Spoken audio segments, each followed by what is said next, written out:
경제적 정치개혁과의 과정입니다. 개인적으로는 저는 온라인보다는 오프라인의 선거운동 쪽에 많이 제가 하고 있고, 그래서 저희 정치학계에서는 제가 이제 존경하시는 분들의 IT 연구회라는 게 있습니다. 졸업하시는 분들의 얘기를 많이 듣는 편이고, 저는 개인적으로 페이스북 안 합니다. 하다가 없앴는데요. 너무나 많은 사생활이 공개되는 것 같아서 없앴습니다. 싸이월드 있긴 하지만 만든 지는 한 8년 전에 만들었지만 한 3년 전부터는 사용하고 있지 않습니다.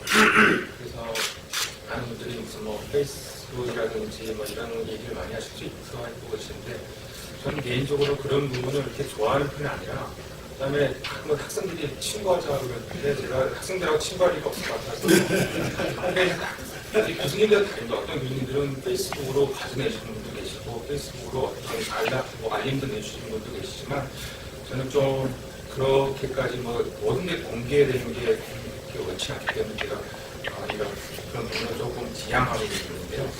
그러니까 얼마 전에 들은 이제 강의 중에 하나 디지털 혁명의 패러다임 이런 부분이 이제 임대표께서 하신 그런 강의를 들으면서 지금은 우리가 알다시피 디지털 혁명 시대에 살고 있다. 곧 이런 저도 이제 거의 100% 공감한 마음을 들었습니다. 특히 이제 그분 한 얘기 중에 나이 50이 되면 우리가 재교육이 필요하다. 근데 제 생각으로는 저는 조기 교육이 필요한 것 같더라고요. 40대 중반인데도 50대 그 재교육이 빨리 들어가야 되지 않나 뭐 이런 생각을 했었습니다. 그 포털과 소셜미디어의 부분에 있으면 이런 얘기들 많이 하시더라고요. 18세기, 19세기 선교사로 왔던 많은 외국인들이 조선의 인들을 올렸던 것 중에 하나가 왜 이렇게 다른 사람한테 관심이 있는지 모르겠다라는 얘기 많이 해요. 근데 그게 이제 저희 지금에 와서도 그런 역사적으로 이어진 맥락이 바뀌진 않는다라는 생각이 듭니다. 지금 뭐 네이버에 네이버 검색을 했지만 뭘 질문하면은 다 써주거든요. 그러니까 과거에 뭐 몇백 년 전부터 이게 갑자기 생겨나는 그런 현상이 아니라 생각을 하고요. 그다음에 또 이제 제가 가끔가다 조선시대에 대한 연구를 해보면서 궁금한 걸 물어보면은, 그때 저희가 이제 뭐 과거 시험을 보기 위해서 서울에 항상 한양에 상시하는 분이 많았다고 합니다. 학원가도 많았고, 지금 뭐 대치동의 학원가가 뭐 갑자기 만들어진 거냐, 그렇지 않다고 말씀하십니다. 저희는 역사적으로 관심도 많고 학계 교육에 대한 열도 많았고, 그 다음에 굉장히 많은 관심이 있었기 때문에 지금 그게 이어지고 있다고 생각하고 있는데요. 지금 과거에 지금 저희가 이런 다대다가 아니라 일대다 이 경우에 주 전문가들이 일반인들한테 정보를 제공하는 형태였는데, 지금은 그게 아니라 전문가가 거의 모두가 전문가가 돼가지고 좋은 정보를 제공하는 그런 상황이 됐습니다. 그러다 보니까 저는 개인적으로 이런 포털과 소셜미디어가 정치학적으로는 중요한 역할을 할 거라, 긍정적인 역할을 할 거라고 생각을 하고 있습니다. 지금 저희가 가장 큰 문제가 이제 네거티브 캠페인이라든지, 그 다음에 네거티브 비방, 그 다음에 회사실효과 이런 것들이 큰 문제가 되고 있는데요. 궁극적으로는 저희 뭐 장기적으로 봤을 때는 이런 부분이 완화가 되면서 정치훈련관이라든지 정치 참여 이런 부분에 있어서 정당이 하지 못하는 역할, 어떻게 보면 정당이 그 포털을 통해서 이런 SNS를 통해서 하는 역할도 많아질 수 있다. 그래서 정착적으로 굉장히 중요한 그런 결과를 할 거라고 생각하고 있는데요. 제가 관심 가는 것은 솔직히 선거 공영제에 관심이 많습니다. 선거 공영제에서 저희가 많이 하는 얘기 중에 공정성과 형평성의 얘기를 많이 하는데요. 지금 저는 이 SNS나 이 포털 같은 경우가 공정성과 형평성의 문제를 좀 풀 수 있는 하나의 좋은 계기가 될 수 있다. 왜냐하면 신진 정치인이라든지 그다음에 소수정당이 선거 공영제 속에서 봤을 때 공평한 공정성을 갖고 있냐, 아니면 좋은 기회를 갖고 있냐, 그렇다고 봤을 때는 그렇지 않거든요. 근데 이러한 것들을 어떻게 보면 극복해 나갈 수 있는 좋은 방법은 포털과 소셜미디어다라는 생각을 하고 있기 때문에 이러한 긍정적인 효과를 많이 창출할 거라고 생각하고 있고, 한편으로는 아시다시피 지금 이제 대선이 9일 남았고 특히 안철수 원장이 이제 원장이가 후보자 후보라고 그런 대세인 것 같은데요. 선거가 되면서 공론회장이 많이 필요해졌어요. 저희가 후보자들 간 토론하는 모습을 많이 봐야 세네번 볼 수밖에 없을 것이고, 그렇게 된다 그러면 그들에 대한 논의가 많이 있을 수밖에 없는데요. 제가 한 4개월 정도 자신 있게 연구한 주제 중에 하나가 과연 2012년에 수도정치는 무엇이냐라는 부분이었습니다. 지금 학자들 사이에서는 뭐 사회통합이다, 뭐 경제민주화다, 공정사회다 이런 얘기를 많이 하고 있는데 특히 이제 대선 주자들이 많이 얘기하는 부분은 복지 문제를 얘기하다 보면 공론회장이 굉장히 있을 수밖에 없는데 그 공론회장이 이제 어떻게 보면 이 전당인상에서 있을 필요가 있거든요. 왜냐하면 저는 복지가 시대적으로 중요하다고 생각하고 있지는 않습니다.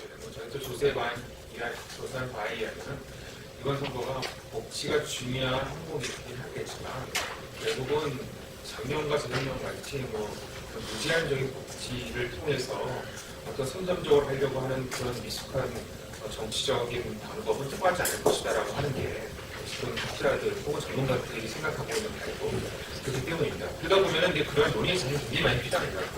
결국 그 논의의 장, 공론장을 역할할 수 있는 게 이 포털 소셜미디어고 그 속에서 사람들이 많은 정보를 얻을 수 있다. 물론 외국된 정보도 있을 수 있겠지만 만약 이제 저희가 생각하기에 10년 전, 15년 전과 비교해서 지금은 아직은 천박한 민주주의 수준을 저희 훨씬 넘어갔다고 생각하고 있고 다만 성숙한 민주주의를 가지 못했다고 생각을 하고 있고 성숙한 민주주의를 갖고 있는 과정 속이기 때문에 어떻게 보면 저희 자정 능력도 어느 정도 생겼다라고 말할 수 있다고 생각합니다. 물론 목소리 큰 사람이라든지 강한 주장, 그다음에 이제 다수를 동원할 수 있는 능력 이런 사람들이 강한 목소리를 낼 수 있는 그런 상황이 맞지만 저희가 그래도 불구하고 이성과 뭐 감성이라든지 그다음에 전문성이라든지 이런 비전문성이 비교가 되고 있는 그런 사회이기 때문에 중요한 그런 긍정적인 역할을 쏟아볼 수 있을 거라고 생각을 하고 있습니다. 특히 이제 정당 차원에서 봤을 때는요. 대의민주주의 가장 핵심은 아까 시성 교수님께서 말씀하셨지만 이제 선거고요. 그다음 의회고 정당입니다. 정당이 지금 굉장히 역할을 못하고 있고 그러다 보니까 어떤 정치적 경력도 없고 정당의 그런 기반 세력 없으신 분들도 정치에 뛰어들면서 큰 힘을 얻을 수 있고 어떻게 보면 정당이라든지 정치에 머무르지 않았다는 그 경험이 플러스로 가고 있는 그런 상황이 되는 건데요. 정당도 이런 소셜미디어나 포털을 통해서 굉장히 많은 중요한 역할, 특히 이제 의제 설정이라든지 지역, 중재, 동원의 역할도 할 수 있으면서 이거는 그 역할선이라는 걸 다시 한번 저희가 조명해 볼 수 있는 그런 기회라고 생각을 하고 있습니다. 제가 지금 가장 걱정하는 부분이 아까 제가 이제 잠깐 회의하기 전에 김조한 실장님하고 김조한 실장님하고 얘기했지만 과연 나올 수 있는 방법이 있을까? 결국 이게 뚜렷한 목적성을 가지고 선거에 뛰어들어서 그 결과를 도출해내려고 하는 세력이 있다고 그러면은 굉장히 어렵습니다. 또 아까 또 지성훈 교수님께서 말씀하셨지만 대통령 선거 결과가 나온 다음에 그 결과를 뒤집기는 100% 불가능하거든요. 국회의원 선거 같은 경우는 4년 동안 선거법 위반 이런 걸 통해서 특히 요새는 백화이 빨리 이루어지기 때문에 비빌 수 있는 그런 경우가 있기 때문에 대통령 선거가 참 어렵습니다. 그렇기 때문에 이러한 걸 어떻게 나올 수 있는지 대책을 내놓는 게 거의 저희가 이제 가장 염려할 부분인 것 중에 하나일 텐데요. 가장 많은 사람들이 많이 얘기하는 부분은 결국은 자율성을 바뀔 수밖에 없다라는 그런 부분일 수밖에 없습니다. 특히 후배원들이 내놓는 그런 의견에 대해서 규제하기보다는 우리가 자유가 어떤 자유인지 한번 느끼게끔 하는 한편으로는 지금까지 저희가 이제 제가 공직선거법 잠깐 조금만 가지고 왔는데 지금 굉장히 공직선거법은 뽑아내기 힘들어요. 워낙 두껍기 때문에 정치관계법 세계도 굉장히 두꺼운데요. 제가 알기로는 내년을 목표로 지금 선관위하고 학자분들께서 공직선거법을 굉장히 갖추는 그런 작업을 하고 계신 걸로 알고 있습니다. 거기에는 우리가 지금까지 있었던 선거운동의 규제 중심이 아니라 자유선거운동의 중심으로 해서 그렇기 때문에 이제 포털과 SNS도 자유선거운동의 중심이 될 수밖에 없는 상황이라고 맥락은 그럴 수밖에 없고요.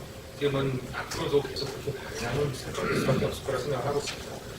또 어떻게 그런 우리가 그런 거를 제거할 수 있고 어떻게 그런 걸 막을 수 있고 아까 말씀하신 대로 지성 교수님께서 좋은 말씀 많이 다하셨습니다. 특히 이제 법적인 부분에서 부분에 대해서 많이 말씀하셨고 어떻게 보면 사회적인 현실적인 부분도 많이 말씀하셨기 때문에 저는 이제 그런 부분에 있어서 선거 시기에 강화해야 된다. 그러면 굉장히 공감하고요. 그다음에 저희가 제가 이제 다른 분들이 쓴 걸 쭉 읽어보면서 이런 점을 읽으면서 이제 미래를 생각한다 그러면 저희가 사후 조치가 필요하다는 생각합니다. 사후 조치라는 게 결국 뭐냐? 이게 저희가 이제 편의시도 있고 리월드도 있겠지만 편의시하는 방법보다는 잘 포털 사이트 잘 관리하는 그건 없어야 돼.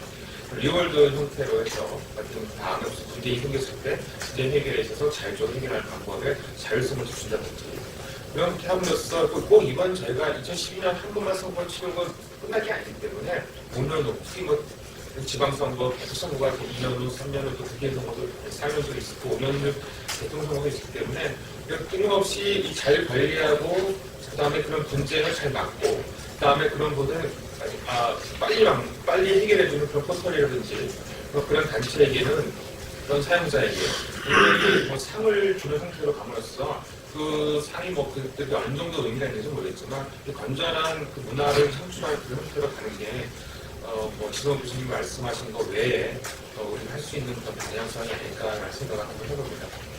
그래서 제가 드리는 말씀은 어떻게 보면 지금까지 많이 논의되었던 부분에 다른 것 같습니다.